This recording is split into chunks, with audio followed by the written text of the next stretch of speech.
পুরুষ আটকায় শেষ বয়সে, যখন তার আর গতি থাকে না। ছেলেমেয়েরা বড় হয়ে যার যার জীবন গড়ে নেয়। পুরুষ শেষ বয়সে বউয়ের নামে তখন একটা বাড়ি করে কিংবা একটা ফ্ল্যাট কেনে। পোস্ট অফিসের 1,50,000 তখন বউয়ের নামেই থাকে। ব্যাংক ব্যালেন্স পেনশনের টাকা তখন আর নমিনি নয়, একদম বউয়ের নামেই জমা রাখে। অথচ যৌবনে এতে ছিল বড্ড ভয়, বউ যদি তার টাকা নিয়ে অন্য কারোর সঙ্গে চলে যায়। তাই বৃদ্ধকালে পুরুষ আটকায় বউয়ের আঁচলে।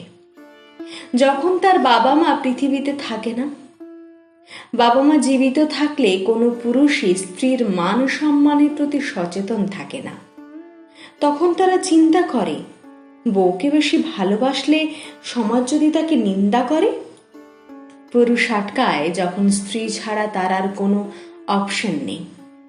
যৌবন থাকতে বউকে বলে, আমার কোনো কিছুই তোমার নয়।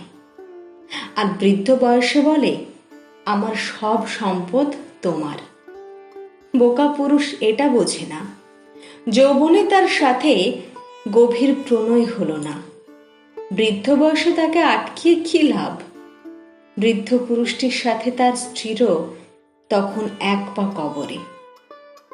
এত সম্পদ দিয়ে স্ত্রী তখন কি করবে, যা যৌবনে একটা শখ পূরণ করতে সারা রাত কাঁদতে হয়েছে। তাই সময় থাকতে নিজের বউকে ভালোবাসুন। হ্যাঁ, নিজের। কলমে অপূর্ব মণ্ডল।